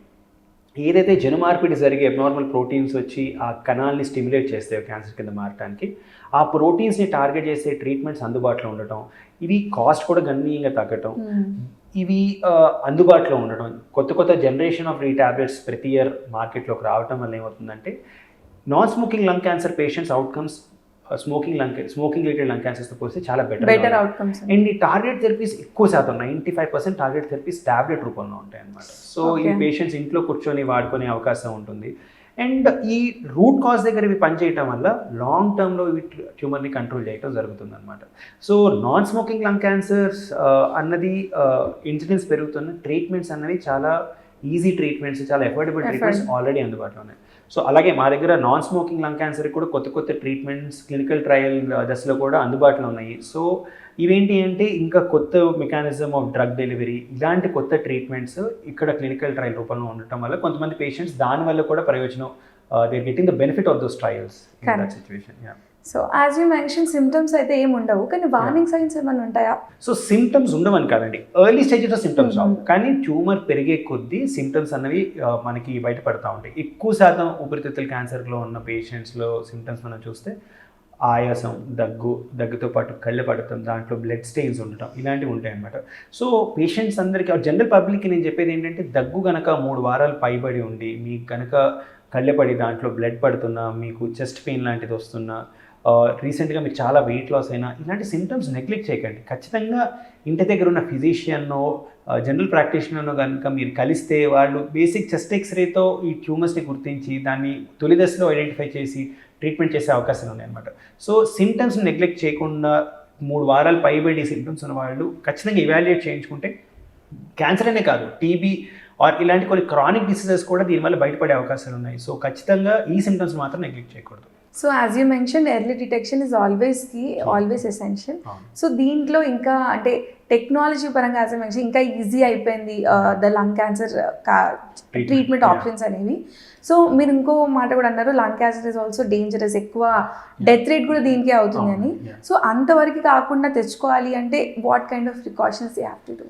సో ప్రికాషన్స్ అన్నది యాక్చువల్గా యాక్టివ్ స్మోకర్స్ ఎవరైతే ఉంటారో, అంటే యాక్టివ్ స్మోకింగ్ డెఫినేషన్ కనుక చెప్పాలంటే రోజు మీరు ఒక ప్యాకెట్ ఆఫ్ సిగరెట్ తాగుతున్నారు, ఒక 30 ఏళ్ళ పాటు తాగుతున్నారు అంటే that is 30 packets. And we're significant proportion of general public who does that's అండి. అంటే నాకు తెలుసు మీకు ఆశ్చర్యంగా అనిపించవచ్చు, బట్ మీరు ఎవరైనా స్మోకర్స్తో మాట్లాడుతుంటే ఒక ప్యాక్ ఆఫ్ సిగరెట్ కాదు, generally people who smoke heavily smoke 2 packets of cigarettes. So వాళ్ళని ఏంటంటే 15 ఏళ్ళు తీసుకుని వాళ్ళు 30 ప్యాకెట్స్ కింద వచ్చేస్తారు అనమాట. సో ఇంత హెవీ స్మోకింగ్ హిస్టరీ ఉన్న వాళ్ళలో మనం గుర్తుపెట్టుకోవాల్సింది ఏంటంటే 50 ఇయర్స్ పైబడిన వాళ్ళు ఖచ్చితంగా లో డోస్ సిటీ స్కాన్ అని ఉందన్నమాట. So normal city స్కాన్కి low dose city స్కాన్కి difference ఏంటంటే దీంట్లో లోవర్ డోస్ ఆఫ్ ఎక్స్రేస్ వాడతాం, కానీ లంగ్ అన్నది ఎక్స్రేస్లో బాగా తెలుస్తుంది కాబట్టి low dose CT scan use చేసి ఈ ఊపిరితిత్తుల్లో ఏమైనా చిన్న కంతెలు ఉన్నాయా లేదా మనం గుర్తిస్తాం అన్నమాట. ఈ కంతెల్లో కొన్ని ఫీచర్స్ గుర్తించి ఇవి కనుక పెరుగుతున్నట్టుంటే మాత్రం బయాప్సీ చేసి ఇంకా ఎర్లీ స్టేజ్లోనే ఈ క్యాన్సర్ని గుర్తించవచ్చు. సో ఇవాళ రోజున ఎవరైతే 50 సంవత్సరాలు పైబడిన వాళ్ళు ఉంటారో, ఇలా హెవీ స్మోకింగ్ హిస్టరీ ఉన్న వాళ్ళు ఉంటారో, వీళ్ళు ఖచ్చితంగా ఈ యాన్యువల్ లోడో సిటీ స్కాన్స్ చేయించుకుంటే క్యాన్సర్ ఎర్లీ స్టేజెస్లో డిటెక్ట్ చేసి మార్టాలిటీ పర్సెంటేజ్ ఆల్మోస్ట్ 20% తగ్గించగలుగుతాం అనమాట. So that is a huge reduction in the mortality risk. So at least స్మోకర్స్లో అయితే మనకి clear cut way of detecting cancers early ఉన్నాయండి. నాన్ స్మోకర్స్కి వచ్చేటప్పటికి ఏంటంటే ఇవి ఎర్లీ స్టడీస్ నేను ఇందాక నేను చెప్పినట్టు తైవాన్, చైనా వీటిలో ఏంటంటే non smoking lung cancer population పెరగడం వల్ల వాళ్ళు కొన్ని రిస్క్ ఫ్యాక్టర్స్ కనుక్కున్నారు. ఎవరైతే ఫ్యామిలీలో లంగ్ క్యాన్సర్స్ ఉన్నాయో, ఎవరికైతే కొన్ని రకాల జెనెటిక్ మ్యూటేషన్స్ ఉన్నాయో వాళ్ళల్లో కూడా ఈ లోడో సిటీ స్కాన్ చేయడం వల్ల ప్రయోజనం ఉంది అని కనుక్కున్నారు. కానీ ఇంకా అది ఇండియన్ పేషెంట్స్కి ఎంత యాప్ట్ అనేది మనకు తెలియదు. సో లోడో సిటీ స్కాన్స్ అవాయిడ్ చేయడం మంచిది Indian patients unless smoking history ఉంటుంది. సో అకార్డింగ్ టు యూ, అంటే అకార్డింగ్ టు ది రిసర్చ్ కూడా, సో స్మోకర్స్కి నాన్ స్మోకర్స్కి ఎంత ప్రాబిలిటీ ఆఫ్ లంగ్ క్యాన్సర్ ఎక్కువ అంటే ఉంది? యాక్టివ్ స్మోకర్స్ అనుకోండి సపోజ్, సో టు అంటే ఓవర్ ద పీరియడ్ వాళ్ళకి ప్రాబిలిటీ ఎంత ఉంది లంగ్ క్యాన్సర్ వచ్చేది? సో స్మోకర్స్తో నాన్ స్మోకర్స్ని కనుక కంపేర్ చేస్తే, నాన్ స్మోకర్స్ యాక్టివ్ స్మోకింగా లేదంటే స్మోకింగ్ ఆపేసారా అన్నది కనుక చూసుకుంటే almost 20 to 30 times higher risk ఉంటుంది స్మోకర్స్లో లంగ్ క్యాన్సర్ రావడానికి. స్మోకింగ్ కనుక ఆపేస్తే జనరల్ పబ్లిక్ లెవెల్లో లంగ్ క్యాన్సర్ రిస్క్ రావడానికి ఆల్మోస్ట్ 50 years పడుతుంది అనమాట. సో అప్పటికి ప్రాబబ్లీ వాళ్ళకి వీళ్ళకి సమాన రిస్క్ ఉంటుంది లంగ్ క్యాన్సర్ రావడానికి. సో ఖచ్చితంగా స్మోకింగే మేజర్ కాంట్రిబ్యూటరీ ఫ్యాక్టర్ ఇవాళ రోజున కూడా. కానీ ఎయిర్ పొల్యూషన్ ఇలాంటి ఎడిషనల్ ఫ్యాక్టర్స్ రావడం వల్ల మనకి నాన్ స్మోకింగ్ లంగ్ క్యాన్సర్ కూడా పెరుగుతుంది జరుగుతుంది. Thank you so much. Thank you అండి. So right now we have doctor Subur garu, consultant medical oncologist, Care Hospitals. వారితో మాట్లాడి ప్రోస్టేట్ క్యాన్సర్స్ గురించి అడిగి తెలుసుకుందాం. Hi doctor. హలో అండి. సో ప్రోస్టేట్ క్యాన్సర్స్ అనేది ఈ మధ్య రీసెంట్గా చాలా అంటే ఎక్కువగా వింటున్నాము, ఎక్కువ కేసెస్ కూడా నమోదవుతున్నాయి. So what are the major reasons and India ఏ ప్లేస్లో ఉంది? సో బేసికలీ ప్రోస్టేట్ క్యాన్సర్ అనేది మగవాళ్ళలో ఒక గ్రంథం ఉంటుంది, దానివల్ల సెమైనల్ ఫ్లూయిడ్ ప్రొడ్యూస్ అవుతుంది. అందులో ఏదైనా అబ్నార్మల్ సెల్స్ వచ్చినప్పుడు ప్రోస్టేట్ క్యాన్సర్ ఫామ్ అవుతుంది. సో ఇండియాలో మెయిన్గా lung cancer and oral cancer తర్వాత prostate cancer 4th most common cancer ఉంది ఇండియన్ మేల్స్లో. అండ్ ఓవరాల్గా చూస్తే యాక్చువల్లీ వెస్టర్న్ కంట్రీస్లో దీని ఇన్సిడెన్స్ చాలా ఎక్కువ ఉంది. ప్రోస్టేట్ క్యాన్సర్ అనేది టాప్ 3 మోస్ట్ కామన్ క్యాన్సర్స్లో వస్తుంది ఓవరాల్ వరల్డ్ ప్రపంచంలో. కానీ మన దేశంలో this is among the top 5 cancers అనుకోండి. ఓకే. సో అంటే ఎక్కువ మేజర్ కాజెస్ ఏంటి అంటే ఏజ్ ఫ్యాక్టర్ ఎవరికి ఎక్కువ వస్తుంది? ప్రోస్టేట్ క్యాన్సర్కి డైరెక్ట్ ఏజ్తో సంబంధం ఉంటుంది. ఎలా అయితే ఏజ్ పెరుగుతుందో ప్రోస్టేట్ క్యాన్సర్ వచ్చే రిస్క్ కూడా ఎక్కువ అవుతూ ఉంటాయి. స్పెషల్లీ మనము అబౌవ్ 70+ ఉన్న వాళ్ళకు ఎక్కువ వచ్చే ప్రోస్టేట్ క్యాన్సర్ వచ్చే ఛాన్సెస్ ఎక్కువ ఉంటాయి. యంగ్ పేషెంట్స్లో అసలు చూడము ప్రోస్టేట్ క్యాన్సర్ అనేది. సెకండ్ ఏంటంటే ఫ్యామిలీ హిస్టరీ ఎవరికైతే ఉందో, స్పెషల్లీ పేరెంట్స్లో సిబ్లింగ్స్లో ప్రోస్టేట్ క్యాన్సర్ ఉంటే వీళ్ళకి వచ్చే క్యాన్సర్ ఛాన్సెస్ చాలా ఎక్కువ ఉంటాయి, ఫ్యామిలీ మెంబర్స్లో హిస్టరీ ఉంటాయి. థర్డ్ అనేది కొన్నిసార్లు కొన్ని కెమికల్స్ ఫ్యాక్టరీలో కూడా పనిచేస్తుంటే కూడా వాళ్ళకు ప్రోస్టేట్ క్యాన్సర్ వచ్చే రిస్క్ ఎక్కువ ఉంటుంది వేరే పాపులేషన్తో కంపేర్ చేస్తే. ఓకే. అంటే మేజర్గా కాజెస్ ఏమైనా క్లినికల్ కాజెస్ కానీ జనరల్గా బిహేవియర్ కాజెస్ కానీ ఏమన్నా ఉన్నాయి? సో కొన్నిసార్లు ఏంటంటే సిగరెట్ స్మోకింగ్ ఒక ఫ్యాక్టర్ అనొచ్చు, కానీ వేరే క్యాన్సర్స్తో పోలిస్తే సిగరెట్ అండ్ ఆల్కహాల్కి ప్రోస్టేట్ క్యాన్సర్కి అంత రిలేషన్ ఇప్పుడు దాకా మనకు ఎవిడెంట్ రాలేదు.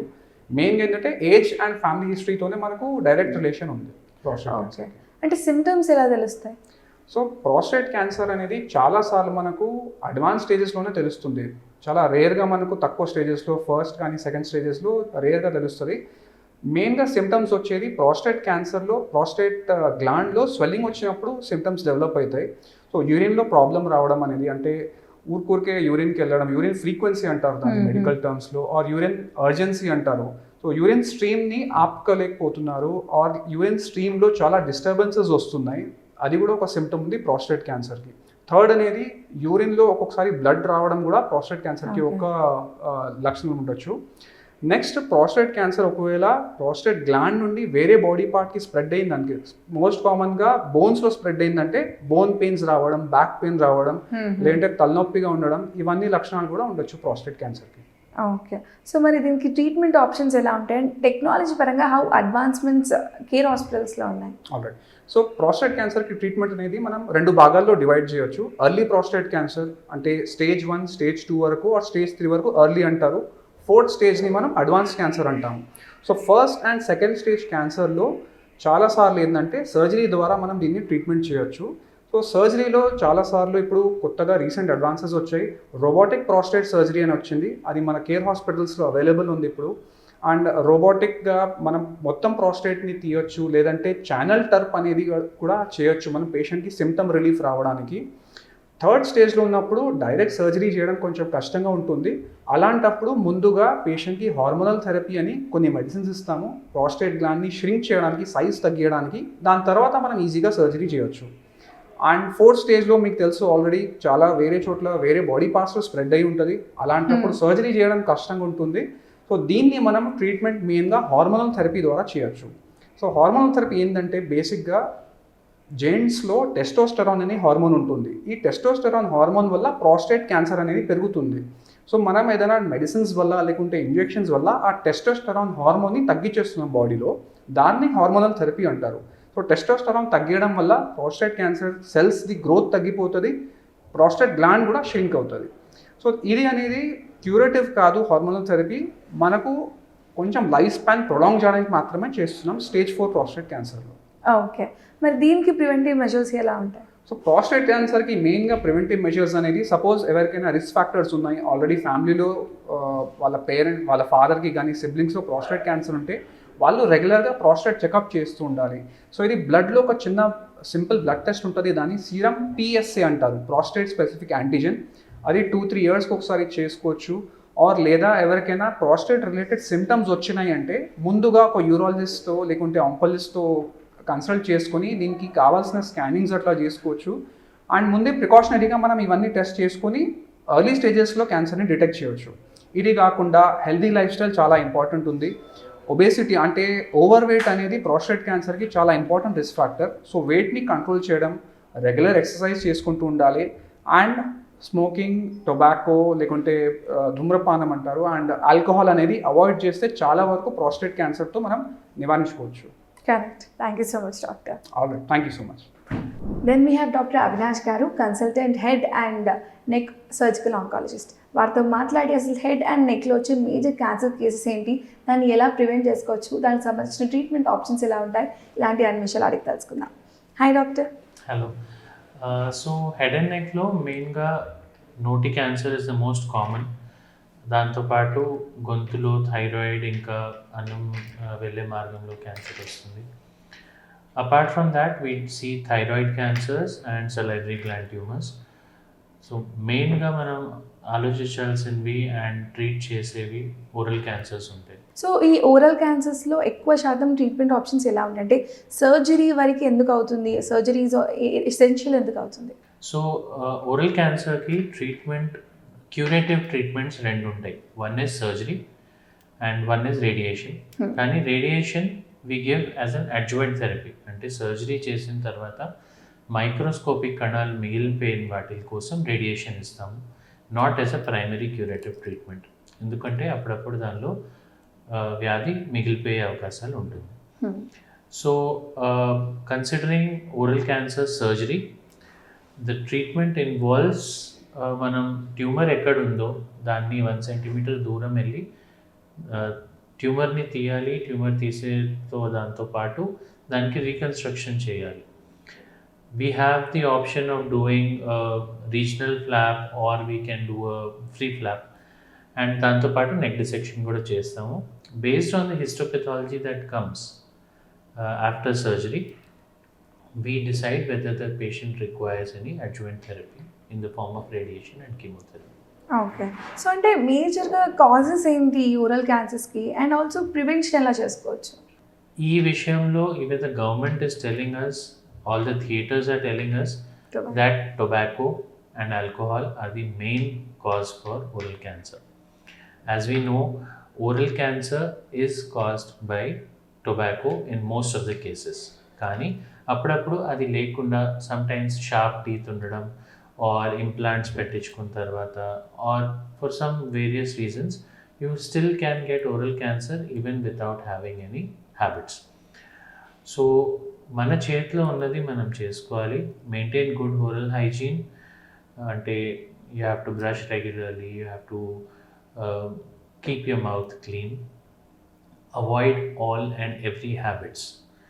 ఓకే, ఎనీ బ్యాడ్ హ్యాబిట్స్ మనకు తెలిసింది, that is tobacco, alcohol, paan, gutka, zarda, tobacco in any form should be avoided. Okay, so all these preventions తీసుకొని we have to lead that life style so that ఈ oral cancers నుంచి prevention తీసుకోవచ్చు, unless ఇంకేమైనా inbuilt reasons ఉంటే తప్ప. Yes, and if you do get oral cancer, it is the best to come as early as possible. ఎందుకంటే మనకి surgery చిన్నగా అవుతుంది, అడ్జువెంట్ థెరపీ అవసరం పడకపోవచ్చు in first and second stage, and అట్లానే ట్రీట్మెంట్స్ తక్కువ అయ్యే కొద్దీ your life span also increases, your morbidity decreases. అంటే మీకు సర్జరీ తోటి రేడియేషన్ తోటి అయ్యే ప్రాబ్లమ్స్ మీకు తగ్గుతాయి. If you come at a later stage you will have more problems, more extensive surgery and less life. Okay, మళ్ళీ ఒకసారి వచ్చింది సర్జరీ చేసుకున్నాక మళ్ళీ వచ్చే ఛాన్స్ ఉంటుందా? There is always a chance. First time వచ్చిన తర్వాత ఫీల్డ్ క్యాన్సరైజేషన్ అంటారు. సో బేసిక్లీ మనం తినే గుట్కా, మనం తినే పాన్ ఒక పాయింట్లో యాక్ట్ చేయవు, they act in the whole of the mouth. So అట్లాంటప్పటికీ it is always a chance that ఒక చోట మార్పు వచ్చిన తర్వాత ఇంకో చోట కూడా మార్పు రావచ్చు, అండ్ అదే క్యాన్సర్ కూడా మళ్ళీ వేరే చోటకి రిపీట్ అవ్వచ్చు in an advance stage. That is why prevention is always better than cure అంటారు. Thank you so much doctor. Thank you. ఇప్పుడు మనతో పాటు పూజిత గారు ఉన్నారు, consultant haematologist, BMT physician, Care Hospitals. వారితో మాట్లాడి బ్లడ్ క్యాన్సర్స్ గురించి ప్రత్యేకంగా అడిగి తెలుసుకుందాం. హాయ్ డాక్టర్, ఎలా ఉన్నారు? హలో అండి, నమస్తే. సో బ్లడ్ క్యాన్సర్స్ అనేది చాలామందికి అంటే తెలియదు దీని గురించి క్లారిటీగా. సో అసలు బ్లడ్ క్యాన్సర్స్ అనేది, బ్లడ్ డిసీజెస్ అనేవి, దాని గురించి ఒకసారి చెప్తారా? సో బ్లడ్ క్యాన్సర్స్ అనేది ముఖ్యంగా చూడాలంటే 3 రకాలుగా ఉంటాయండి. ఒకటి అక్యూట్ లుకీమియాస్ అని అంటాము, అంటే బ్లడ్లో క్యాన్సర్ సెల్స్ సర్క్యులేషన్లో ఉంటాయి. ఇంకొకటి లింఫోమా, అంటే మన లింఫ్ గ్రంథులు ఉంటాయి కదా, వాటిని ఎఫెక్ట్ చేస్తూ లింఫోమా అనే ఒకటి మేజర్ సబ్సెట్ అనమాట. ఇకపోతే లాస్ట్ అండ్ మోస్ట్ ఇప్పట్లో ఎక్కువగా చూస్తున్నది ఏంటి అంటే మల్టిపుల్ మైలోమా అనమాట. ఓకే, సో మల్టిపుల్ మైలోమా అనేది బోన్స్ని ఎఫెక్ట్ చేస్తూ బోన్ మ్యారోలో సెల్స్ పెరగడం జరుగుతుంది అనమాట. సో ఈ విధంగా acute leukaemia, lymphomas and multiple myelomas అని 3 రకాలుగా బ్లడ్ క్యాన్సర్స్ ముఖ్యంగా ఉంటాయి. ఓకే, సో వీటికి డిఫరెంట్ టెస్ట్లు ఉంటాయి మనం డయాగ్నోస్ చేయడానికి, అండ్ ట్రీట్మెంట్స్ కూడా ప్రతిదానికి డిఫరెంట్గా ఉంటుంది. సో ఏ క్యాన్సర్ అన్న దాన్ని బట్టి వేరువేరుగా ట్రీట్మెంట్ చేయడం అనేది జరుగుతుంది. ఓకే, అంటే బ్లడ్ క్యాన్సర్స్ రావడానికి మేజర్ రీజన్స్ ఏముంటాయి? మేజర్గా అంటే పిన్ పాయింట్గా దీనివల్ల బ్లడ్ క్యాన్సర్ వస్తుందని మాత్రం మనం ఒకటి చెప్పలేమమ్మా. మల్టిపుల్ కారణాలు ఉంటాయి. ఎగ్జాంపుల్, ఏదైనా పేషెంట్కి ఇంతకుముందుకు ఏదైనా కెమికల్ ఎక్స్పోజర్ ఉంది, లేదా కొందరు పొలాల్లో పనిచేస్తుంటారు, పెస్టిసైడ్స్ ఎక్స్పోజర్ క్రానిక్గా ఉంటుంది, వీళ్ళలో బ్లడ్ క్యాన్సర్స్ వచ్చేందుకు అవకాశం ఉంది. అలా కాకుండా ఈ మధ్యకాలంలో మన ఎన్విరాన్మెంట్లోనే చాలా టాక్సిన్స్ అనేది పెరుగుతుంది, దానివల్ల కూడా బ్లడ్ క్యాన్సర్స్ రేట్ అనేది కొద్దిగా పెరగడం అయితే ఖచ్చితంగా జరిగింది. ఇంకొకటి, ప్రీవియస్గా పేషెంట్కి ఏదైనా వేరే డిసీజ్ వల్ల వాళ్ళకి రేడియేషన్ కానీ ఏదైనా కీమోథెరపీ ఇచ్చినప్పుడు వీళ్ళు లేటర్ ఆన్ వాళ్ళ లైఫ్లో మళ్ళీ బ్లడ్ క్యాన్సర్స్ వచ్చే అవకాశం అయితే ఉంది. ఓకే, ఇంకొక మెయిన్ కారణం ఏంటంటే ఇంతకుముందుకు బ్లడ్ పేషెంట్కి ప్లేట్లెట్స్ తగ్గినా ఏదైనా ఇబ్బంది ఉన్నా పెద్దగా హాస్పిటల్స్ వచ్చి హయ్యర్ సెంటర్స్కి రావడం అనేది జరిగేది కాదు. దీనివల్ల బ్లడ్ క్యాన్సర్స్ అనేది గుర్తించడం చాలా తక్కువగా ఉండేది. బట్ రీసెంట్లీ ఆ అవేర్నెస్ పెరిగింది, అండ్ బ్లడ్ క్యాన్సర్ స్పెషలిస్ట్ కూడా స్పెసిఫిక్గా ఉన్నారు కాబట్టి ఈ బ్లడ్ క్యాన్సర్ ఇన్సిడెన్స్ అనేది ఎక్కువగా చూస్తుంది. ఓకే, అంటే సిమ్టమ్స్ ఎలా తెలుస్తాయి? అంటే బ్లడ్ క్యాన్సర్వి ఫస్ట్ వార్నింగ్ సైన్స్ కానీ. సో బ్లడ్ క్యాన్సర్ పేషెంట్స్ జనరల్గా ప్రజెంట్ అయ్యే సిమ్టమ్స్ వాళ్ళకి అలసట కూడా ఉండొచ్చు. అంటే బ్లడ్ తగ్గినప్పుడు ఎక్కువగా ఫ్యాటిగ్, వీక్నెస్, ఏం చేయాలన్నా బాగా అలసటగా రావడం, లేకపోతే బ్లడ్ తగ్గడం వల్ల ఏ పని చేస్తున్నా దమ్ము రావడం, అంటే ఆయాసం రావడం ఉండొచ్చు. ఇంకా ప్లేట్లెట్స్ తగ్గినప్పుడు పేషెంట్కి బ్లీడింగ్ అవ్వడము, ఒంటి మీద నల్లటి లేదా నీలపు రంగు మచ్చలు లాంటివి ఇలాంటివి చూస్తూ ఉంటాం.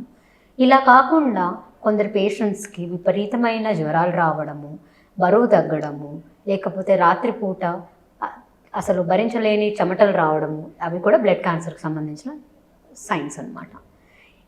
ఇంకొందరు పేషెంట్స్కి లింఫోమా అని చెప్పుకున్నాం కదా, లింఫోమాలో లింఫ్ గ్రంథులు అనేది బాగా స్వెల్లింగ్ వచ్చేస్తుంది.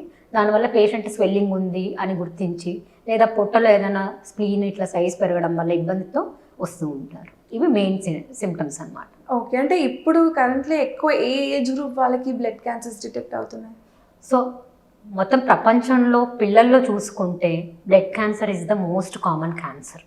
సో పిల్లల్లో most common cancer blood cancer, and అడల్ట్స్లో మిడిల్ ఏజ్ నుంచి ఎల్డర్లీ ఏజ్ గ్రూప్ వరకు మనం క్యాన్సర్స్ చూడొచ్చు. But most common age group వచ్చేసి 50 to 65 years of age group అనమాట. ఈ ఏజ్ గ్రూప్లో మనం లుకీమియాస్, లింఫోమాస్, మల్టిపుల్ మైలోమాస్ 3 చూస్తున్నాం. ఓకే, మరి దీనికి ట్రీట్మెంట్ ఆప్షన్స్ ఎలా ఉంటాయి? ట్రీట్మెంట్ ఆప్షన్స్ టైప్ బట్టి డిఫరెంట్గా ఉంటుందమ్మా. ఒకవేళ అక్యూట్ లుకీమియా అయితే కీమోథెరపీ ఇచ్చి దాని తర్వాత బోన్ మ్యారో ట్రాన్స్ప్లాంట్ కానీ మళ్ళీ కీమోథెరపీని కానీ కన్సాలిడేట్ చేయడం జరుగుతుంది. అలా కాకుండా లింఫోమాకి అయితే ఓన్లీ కీమోథెరపీ, రిఫ్రాక్టరీ ఉన్న వాళ్ళ కేసెస్లో ట్రాన్స్ప్లాంట్ చేయడం జరుగుతుంది. మల్టిపుల్ మైలోమాకి కీమో ఇచ్చేసి దాని తర్వాత bone marrow transplant standard therapy. Okay, మరి ఇవన్నిటికీ ముఖ్యంగా ఇప్పుడున్న సర్జరీ కేసెస్లో కానీ క్యాన్సర్ సర్జరీస్లో టెక్నాలజీ అడ్వాన్స్మెంట్ అనేది చాలా ఎసెన్షియల్ అయిపోయింది. సో కేర్ హాస్పిటల్స్లో బ్లడ్ క్యాన్సర్స్ని ట్రీట్ చేయడానికి ఎలాంటి అప్డేటెడ్ టెక్నాలజీస్ని యూజ్ చేస్తున్నారు? సో అప్డేటెడ్ టెక్నిక్స్ అంటే మా దగ్గర అన్ని డయాగ్నోస్టిక్ టెక్నిక్స్ అందుబాటులో ఉన్నాయి. ఏ పేషెంట్కి ఏ మాలిక్యులర్ టెక్నిక్ కావాలన్నా, ఏ జెనెటిక్ టెస్టింగ్ కావాలన్నా we have all the test అన్నమాట. You name it, we have it. So అన్ని టెస్టులు చేయడం వల్ల రిస్క్ స్ట్రాటిఫికేషన్, అసలు క్యాన్సర్లో రిస్క్ ఎంత ఉంది అనేది మనము ఇంకా కన్ఫర్మేటరీగా చెప్పగలము. అది కాకుండా advance techniques like CAR T therapy, CAR T cell therapy అని ఏదైతే ఇప్పుడు రీసెంట్గా వస్తుందో, that also we can do it here. We can get the product from a third party and we can do it Care Hospitals. అలా కాకుండా transplant అనేది we have transplant program here.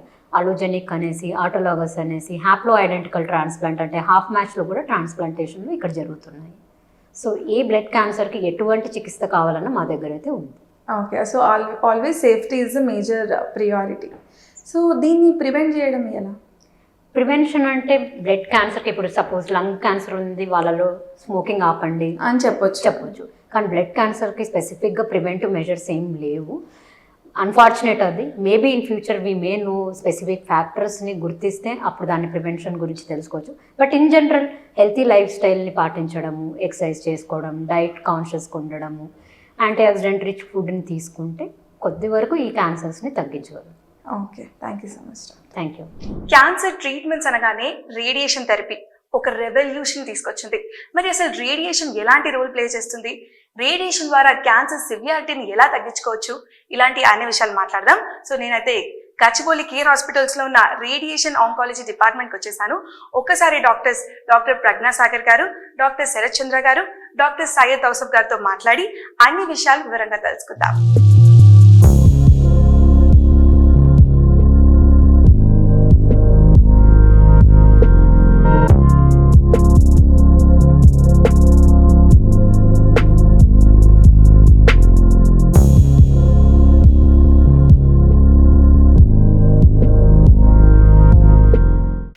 City అనేది 2 స్కాన్లు కలిపి చేసేది పెట్ టు సిటీ. దీంట్లో మెయిన్గా ఏంటంటే cancer ఉందా లేదా అనేది తెలుసుకోవడానికి చేస్తారు. ఇది పెట్ టు సిటీ అనేది 2 సార్లు చేయకుండా ఒకసారి మనకు 2 స్కాన్లోని ఇన్ఫర్మేషన్ ఒకసారి వచ్చేస్తుంది. బేసికల్లీ ఆంకాలజీ చేస్తారు. ఆంకాలజీ కేసెస్ ఎక్కువ.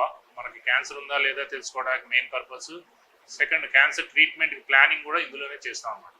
ఎంతవరకు తగ్గింది, ఎంతవరకు తగ్గలేదు, స్ప్రెడ్ అయిందా లేదా చూసుకోవడానికి కూడా ఈ స్కాన్ పనికొస్తుంది. సో డయాగ్నోస్ చేయడానికి, సివియారిటీని తెలుసుకోవడానికి పీటీ స్కాన్ అయితే యూజ్ చేయడం జరుగుతుంది. Thank you doctor.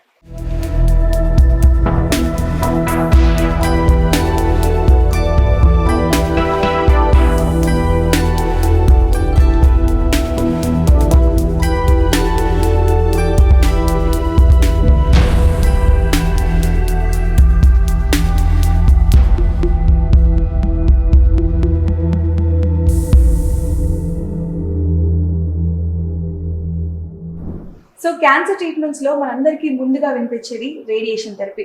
World cancer day special సందర్భంగా కూడా పర్సనలైజ్డ్ రేడియేషన్ అంటే పర్సనలైజ్డ్ క్యాన్సర్ ట్రీట్మెంట్ అనేది వాళ్ళు థీమ్ అనౌన్స్ చేశారు. మరి పర్సనలైజ్డ్ రేడియేషన్ థెరపీ గురించి మాట్లాడదాం. అసలు స్టార్టింగ్ బిగిన్ విత్ అంటే రేడియేషన్ థెరపీ అంటే ఏంటి, ఎలాంటి క్యాన్సర్స్కి యూజ్ చేస్తారు, ప్రాసెస్ అంతా ఎలా ఉంటుంది, పర్సనలైజ్డ్ రేడియేషన్ థెరపీ ఎలా ఉంటుంది, ఇలాంటి అన్ని విషయాలు డీటెయిల్గా అడిగి తెలుసుకుందాం.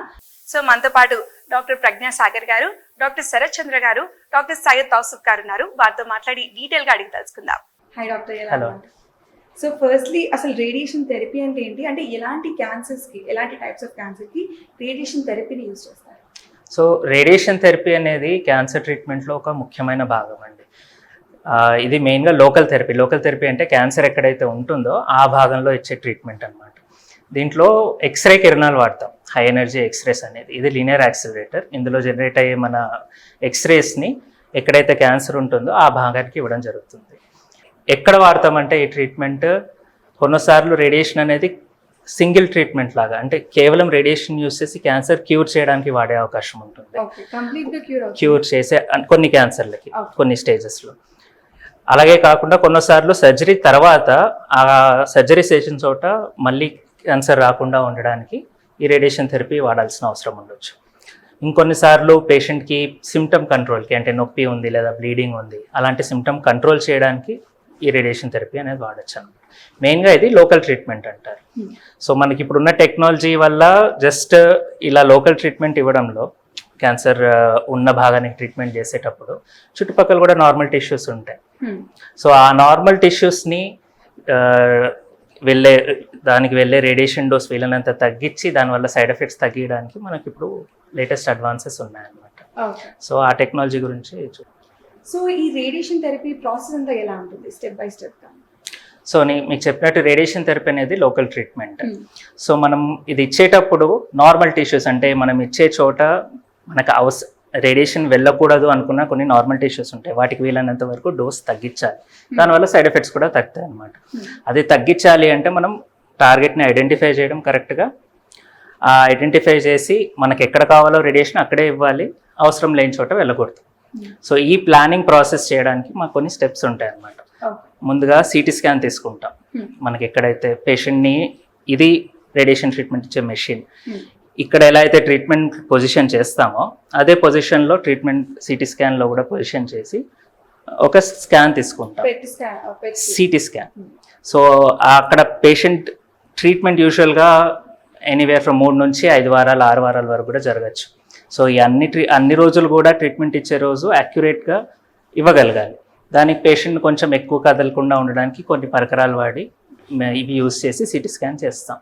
అలాగే కొన్ని మార్కింగ్స్ తీసుకొని లేజర్స్ యూజ్ చేసి సేమ్ ఎక్కడ అయితే ట్రీట్మెంట్ మనం ఇస్తామో రోజు రిప్రొడ్యూస్ చేయడానికి అది హెల్ప్ అయ్యేలాగా సిటీ స్కాన్ అనేది తీసుకుంటాం అనమాట. ఆ ప్రాసెస్ని సిమ్యులేషన్ అంటారు.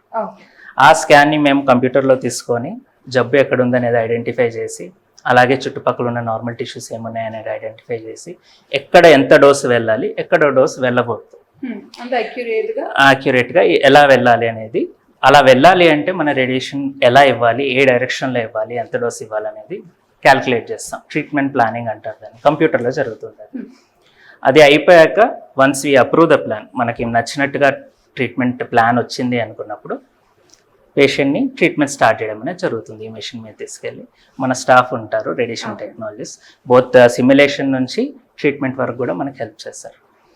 So patient treatment plan ready అయ్యాక పేషెంట్ని మెషిన్ మీద పడుకోబెట్టి మనం ఏదైతే ఎలా అయితే పొజిషన్ చేసి ట్రీట్మెంట్ చేయాలనుకున్నామో ఎగ్జాక్ట్గా అలాగే పొజిషన్ చేసి ట్రీట్మెంట్ అనేది స్టార్ట్ చేయడం జరుగుతుంది. స్టార్ట్ చేసే ముందు వెరిఫై చేసుకుంటాం, మనం అనుకున్నట్టుగా వెళ్తుందా, ఫస్ట్ ఆఫ్ ఆల్ మనం అనుకున్నట్టుగా పొజిషన్ చేయగలిగామా. ఈ మెషిన్లో సిటీ స్కాన్ కూడా ఉంటుంది. సో స్కాన్ చేసి అనుకున్నట్టుగా ట్రీట్మెంట్ వెళ్తుందా, ఏమైనా చేంజెస్ ఉన్నాయా, ఏమైనా అడ్జస్ట్మెంట్స్ చేయాలా బిఫోర్ ట్రీట్మెంట్, అక్యురసీ ఎలా ఉంది, ఇవన్నీ వెరిఫై చేసుకొని ఓకే అనుకున్నప్పుడు ట్రీట్మెంట్ స్టార్ట్ చేస్తాం. స్టార్ట్ చేశాక ట్రీట్మెంట్ జరిగే టైంలో కూడా రెగ్యులర్గా స్కాన్లు చేయడం, అక్యురసీగా వెళ్తుందా లేదా చూసుకోవడం, ఇవన్నీ జరుగుతూ ఉంటాయి. సో ఇలా 3 నుంచి 6 వారాలు ట్రీట్మెంట్ జరుగుతుంది. ఆ టైంలో పేషెంట్కి ఏమైనా సైడ్ ఎఫెక్ట్స్ ఉన్నాయా, ఏమైనా ఇబ్బందులు అవుతున్నాయా, రెస్పాన్స్ ఎలా ఉంది, వీటన్నిటి కూడా వారం చెకప్ చేయడం జరుగుతుంది. సో మొత్తం ఒక సెషన్ అంతా కూడా ఎంత టైం పడుతుంది? డిపెండ్స్ ఆన్ క్యాన్సర్ అండి. మనం ఎందుకు ఇస్తున్నాం, ఎక్కడ ఇస్తున్నాం అన్న దాన్ని బట్టి కొన్ని 3 వారాల్లో అవుతుంది, కొన్ని 6 నుంచి 7 వారాలు పట్టచ్చు, కొన్ని వారం రోజులు ట్రీట్మెంట్స్ కూడా ఉంటాయి. ఒకవేళ జస్ట్ సిమ్టమ్ కంట్రోల్కి ఇవ్వాల్సిన ట్రీట్మెంట్లు వారం రోజులు కూడా ట్రీట్మెంట్ జరుగుతాయి. సో మొత్తం ఈ ప్రాసెస్ అంతా కూడా ఈ లీనియర్ యాక్సిలేటర్ ద్వారా జరగడం జరుగుతుంది. Okay, thank you. As doctor గారు మెన్షన్ చేసినట్టు ఫస్ట్ రేడియేషన్ థెరపీలో యూజ్ చేసేది లీనియర్ యాక్సిలేటర్ అనమాట. సో మనతో పాటు డాక్టర్ శరత్ చంద్ర గారు ఉన్నారు, రేడియేషన్ ఆంకాలజిస్ట్. ఆయనతో మాట్లాడి ఈ లీనియర్ యాక్సిలేటర్ గురించి, ఈ టెక్నాలజీ గురించి అన్ని విషయాలు అడిగి తెలుసుకున్నాం. హై డాక్టర్, ఎలా ఉన్నారు? ఫస్ట్ ఈ లీనియర్ యాక్సిలేటర్ మెషిన్ గురించి చెప్తారా, అండ్ ఇప్పుడున్న టెక్నాలజీ పరంగా how updated it is?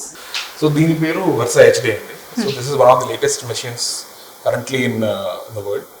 So ఇది 3 విధాలుగా చూస్తే లేటెస్ట్ అని చెప్పచ్చు అనమాట. ఎందుకు అంటే మనము డ్యూరింగ్ ది ఇయర్స్, అంటే ఒక లాస్ట్ 20-25 సంవత్సరాల నుంచి చూస్తే మనకు ఒక క్లియర్గా అర్థమవుతుంది.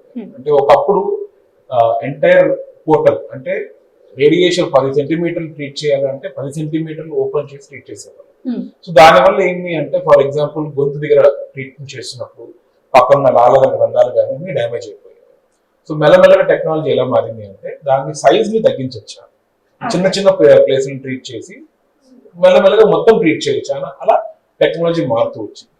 సో ఆ టెక్నాలజీలో దీనికి బెస్ట్ టెక్నాలజీ ఎందుకు అవుతుంది అంటే, ఒకప్పుడున్న 10x10 సెంటీమీటర్ సైజ్ ఉన్న బీమ్తో పోలిస్తే ఇప్పుడు 2.5 mm సైజ్కి మనము బీమ్ని తగ్గించవచ్చు. సో 2.5 mm ఉన్న చాలా థిన్ బీమ్తో మనం ట్రీట్ చేస్తాం. సో ఆ విధంగా చూస్తే it is one of the most advance machine. And దాని తర్వాత చూస్తే మనము ట్రీట్మెంట్ స్టార్ట్ చేస్తాం. అంటే మొదటి రోజు సిటీ స్కాన్ చేస్తాము, పేషెంట్ అన్ని ప్లాన్ చేసుకున్న తర్వాత ట్రీట్మెంట్ స్టార్ట్ చేస్తాం. కానీ మొదటి రోజు పేషెంట్ ఏ పొజిషన్ లో పడుకున్నారో అదే పొజిషన్ లో ఉన్నారా లేదా అనేది చెక్ చేసుకోవాలి. ఇలా చెక్ చేయడం వల్ల మనము ట్రీట్మెంట్ కరెక్ట్ గా ఇస్తున్నా లేదా కన్ఫర్మ్ అవుతుంది. అలా కన్ఫర్మ్ చేసుకోవాలంటే దీనికి ఐజీఆర్టీ టెక్నాలజీ. సో దీన్ని ఒక మినియేచరైజ్ సిటీ స్కాన్. సో దీని నుంచి ఒక చిన్న సిటీ స్కాన్ తీసుకోవచ్చు. ఇప్పుడు పేషెంట్ ఈ పొజిషన్ లో ఉన్న సిటీ స్కాన్ చేసిన సిటీ స్కాన్ ని మొదటి రోజు చేసిన సిటీ స్కాన్ ని మనము మ్యాచ్ చేస్తాం. అలా మ్యాచ్ చేయడం వల్ల 1 mm దాకా పేషెంట్ కదిలినా కానీ కరెక్ట్ చేసి ట్రీట్మెంట్ చేయొచ్చు. దీనివల్ల ఒక్కవేళ ఏమైనా మిస్ అయ్యే ఛాన్స్ ఉన్నా, లేకపోతే పేషెంట్ ఏమైనా కదిలినా అది కూడా మనం కరెక్ట్ చేయొచ్చు. ఆ 1 mm అనే అక్యురసీ కూడా you can bring this. And last వచ్చేసి ఈ కౌచ్, ఈ టేబుల్, దీన్ని 6D కౌచ్ అంటారు. దీని స్పెషాలిటీ ఏంటి అంటే చెప్పినట్టు టెక్నాలజీ మారుతూ వచ్చింది. అంటే ఒకప్పుడు పేషెంట్ ఒకవేళ కదిలారా లేదా చెక్ చేసుకునేవాళ్ళం, దాని తర్వాత ఏ డైరెక్షన్ లో కదిలారో తెలుసుకునేవాళ్ళం. దీంట్లో ఏముంటదంటే పేషెంట్ ఈ XYZ అనే యాక్సిసే కాకుండా రొటేషన్, అంటే ఇట్లా కదిలినా, బెండ్ అయినా, రోల్ అయినా ఆ మూమెంట్స్ కూడా మనము ఆల్మోస్ట్ 5 degrees దాకా మనం కరెక్ట్ చేసుకోవచ్చు. సో దీనివల్ల ఏమవుతుందంటే చాలా చిన్న ట్యూమర్స్ వాటిలో ఆ రోలింగ్ మోషన్ కూడా నార్మల్ టిష్యూని డ్యామేజ్ చేయగలరు అనమాట. అందుకని ఆ రోలింగ్ మోషన్ని కూడా కరెక్ట్ చేసి ట్రీట్మెంట్ ఇవ్వచ్చు. సో ఈ 3 విధాలుగా చూస్తే this becomes one of the latest machines in the world. అంటే దీనివల్ల సేఫ్టీ స్టాండర్డ్స్ అనేవి ఇంకా ఎన్హాన్స్ అవుతుంది. చాలా ఎక్కువ. సో దీంట్లో అంటే ఈ యాక్సిలేటర్ యాజ్ యూ మెన్షన్, దీంట్లో వాడే టెక్నిక్స్ ఏమి ఉంటాయి, అంటే దేనికి వాడతారు? అడ్వాన్స్డ్ టెక్నిక్స్ అనేది ఒకటి VMAT, సెకండ్ IGRT, అండ్ దీని మెల్లమెల్లగా లాస్ట్ 5 years లో ఎక్కువగా వాడుకలో వచ్చిన టెక్నాలజీ పేరు stereotactic. So stereotactic either radiotherapy కానీ, అంటే బ్రెయిన్ కి ఇచ్చే టెక్నిక్ ని, లేకపోతే స్టీరియోటాక్టిక్ బాడీ రేడియోథెరపీ. ఈ 2 టెక్నిక్స్ మనం ఈ మొత్తం టోటల్ చూస్తే 4 అడ్వాన్స్డ్ టెక్నిక్స్ ఉన్నాయి. VMAT అనేది ఏంటి అంటే, ఒకప్పుడు పాత టెక్నాలజీ ఎలా ఉండిందంటే ట్రీట్మెంట్ ఇవ్వడానికి 15-20 నిమిషాల దాకా పట్టేది. సో VMAT టెక్నాలజీ ఏంటంటే మెషిన్ ఆగి ట్రీట్మెంట్ ఇవ్వకుండా మనము నాన్ స్టాప్ గా ట్రీట్మెంట్ ఇవ్వచ్చు. సో 15-20 minutes ట్రీట్మెంట్ కాస్త 5 minutes కి తగ్గిపోతుంది. అండ్ ఇమేజ్ వెరిఫికేషన్ కూడా పాత టెక్నాలజీ ఎలా ఉందంటే 5 to 7 minutes పట్టేది. ఇప్పుడు ఈ న్యూ టెక్నాలజీ వల్ల 3 minutes మనం ఇమేజింగ్ చేయగలుగుతాం. సో ఆ విధంగా VMAT అనేది best. Next stereotactic radiotherapy. Stereotactic radiotherapy or stereotactic radiosurgery, ఇవి ఏంటి అంటే బ్రెయిన్ లో ఏమైనా ట్యూమర్స్ వస్తే వాటికి వాడతాం. సో అది ఏమంటే మెనింజియోమాస్ కానీ, శ్వానోమాస్ కానీ, ఇలాంటి ట్యూమర్స్, బ్రెయిన్ ట్యూమర్స్ లో మనము విత్ ఇన్ 1 to 3 fractions, అంటే 1 నుంచి 3 sittings లో మనము సర్జరీలో ఎంతైతే ఈక్వల్ రిజల్ట్ వస్తుందో అదే ఈక్వల్ రిజల్ట్ మనం రేడియేషన్తో తెప్పించగలం. అది శ్వానోమాస్, మెనింజియోమాస్. అది కాకుండా ఎస్బిఆర్టీ అనేది ఏంటి అంటే బ్రెయిన్లో కాకుండా మిగతా బాడీలో ఎక్కడైనా చిన్న ట్యూమర్లు ఏమైనా ఉందనుకోండి, దానికి మనం స్టీరియోటాక్టిక్ బాడీ రేడియోథెరపీ అంటే 1 నుంచి 5 సెషన్లో మనం ట్రీట్మెంట్ ఇవ్వచ్చు. Okay, so all the techniques and technologies ఏవైతే ఇప్పుడున్న అప్డేటెడ్ వర్జన్లో ఉన్నాయో అవన్నీ కూడా ఈ మెషిన్లో ఉన్నాయి. And that is why Care హాస్పిటల్స్లో మేజర్ కన్సర్న్ ఇస్ అంటే సేఫ్టీ ఇస్ ప్రియారిటీ అంటారు. Thank you doctor. So then we have doctor Syed Tausif garu. వారితో మాట్లాడి అసలు ఈ అడ్వాన్స్డ్ టెక్నాలజీస్ ని క్లినికల్ ప్రాక్టీస్ గా ఎలా చేస్తారో అడుగు తెలుసుకుందాం. Hi doctor. So basically all the advanced technologies, as I understood, are available in care hospitals. So how do you take it to in the clinical practice? So basically, as we've already understood, what advanced technology allows us is, number one, it allows us with increased conformality. So this means we are able to treat the tumor very specifically without damaging the normal tissues. For example, in a patient of a breast cancer, we can give radiation to the breast while sparing any spillage of radiation to the heart and the lung. What this ensures is preventing any damage to the lung and the heart in the long run. Second way advancements help us is in image guidance.